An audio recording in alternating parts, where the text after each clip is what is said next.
আজ বিকেলে দেখা করবে তো? আবার হবে তো দেখা, এ দেখাই শেষ দেখা নয় তো। তার মানে দেখা করবে না? তাহলে বলেছিলে কেন দেখা করবে? আমি তোমার কাছেই ফিরে আসবো, তোমায় আবার ভালোবাসবো। এটা শ্যামল মিত্রের সেই কালজয়ী গান তো? তুই এত পুরানো গান শুনিস? আমি তোমার ছেলে হতে পারি বাবা, কিন্তু গান শোনার দিক থেকে আমি তোমার থেকে কম কিছু না।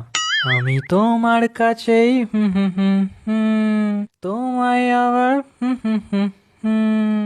রাখো তোমার ভালোবাসা। এমনিতেই কাল রাতে আমায় গুড নাইট না বলে ঘুমিয়ে পড়েছিলে, মনে আছে? প্রাণ চাই চক্ষু না চাই।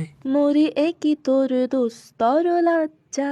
চুপ করো তো, 22 বছর ধরে কানমাতার লজ্জা খেয়ে আজ আবার লজ্জা দেখাচ্ছে। উফ, আবার সবকিছুতে তোমার বাড়াবাড়ি, যেমন বাপ তেমন বেটা। উফ, আমাকে তোমাদের মাঝে টানছো কেন? আমি গান শুনছি, গানটাও শুনতে দেবে না।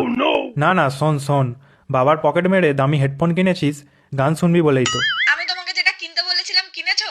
না হলে কিন্তু আর কথাই বলবো না, দেখবে সব দিক থেকে ব্লক করে দেবো, তখন বুঝবে। বোঝে না সে বোঝে না। উফ, তোর গান এত ঘন ঘন চেঞ্জ করিস কেন? গান শুনলে তো তবে গান চেঞ্জ করবে। Solid kiss, solid kiss,